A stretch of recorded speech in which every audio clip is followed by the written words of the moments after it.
Wars are never an abstract thing to those who must fight them.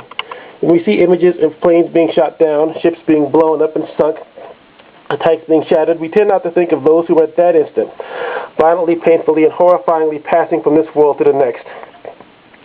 We think not of the agony to be endured by the family and friends left to grieve over the sudden passings of those they loved, of that empty chair at Thanksgiving, of that young woman without a father to give her away at her wedding, or that young boy suddenly denied the tender embrace of his mother. When we see these explosions, our awe at their terrible beauty blinds us to the fact that they represent flesh and blood human beings no different from ourselves, being violently ripped apart, burned and drowned. We hear not their screams or their cries of pain, and we smell not the stench of their burning flesh. Their dying moments are as distant and abstract to us as the Holocaust that killed them.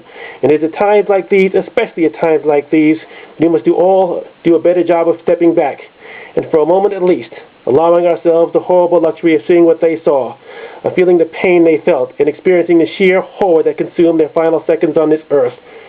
Then perhaps at such a moment we will be able to remind ourselves that while the wars may sometimes be necessary, that they are never acceptable insofar as they represent the ultimate failure in human character.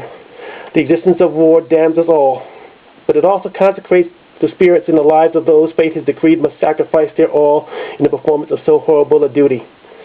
Let us never allow our hatred of war to condemn those who fight them, for it is never they who are at fault or responsible for the outbreak of wars.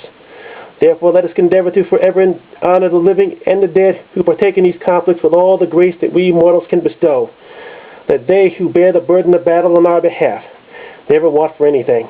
For in the end, when we honor those who so selfishly sacrifice for all of us, we honor the best in humankind.